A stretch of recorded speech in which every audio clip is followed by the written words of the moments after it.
కొరకే అన్నటువంటిది బ్రిటన్ విషయంలో నిజమవుతుంది అనుకుంటా.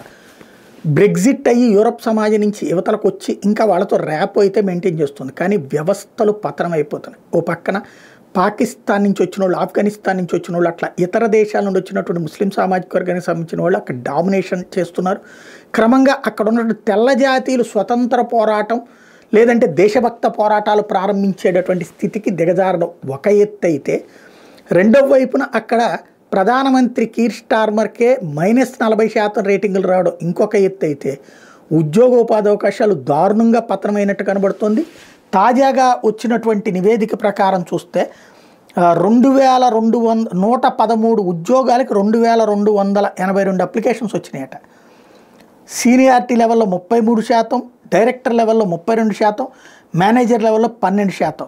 ఓవరాల్గా చూస్తే కొన్ని చోట్లయితే 2000+ జాబ్ అప్లికేషన్స్ ఒక్కొక్క జాబ్కు ఉంటుందంట.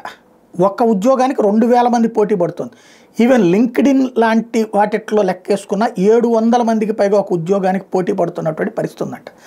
జాబ్ ఏజెన్సీస్ ఇలాంటి పరిస్థితి గత 5 ఏళ్లలో ఎప్పుడు చూడలేదని చెప్తోంది. క్రమంగా చూస్తే బ్రిటన్లో పరిస్థితి ఎక్కడికి వెళ్తోంది, కొలాప్సింగ్ స్టేజ్ వైపుకి పోతుంది. వాస్తవంగా ఒకప్పుడు బ్రిటన్ కంటే కూడా మన ఆర్థిక వ్యవస్థ వెనక్కి ఉండేది. మనం ఇవాళ 5వ స్థానానికి వెళ్ళాం. ఎలా అంటే బ్రిటన్ వెనక్కి నెట్టినాయి. ఎందుకంటే ఈ పరిస్థితుల వల్లనే.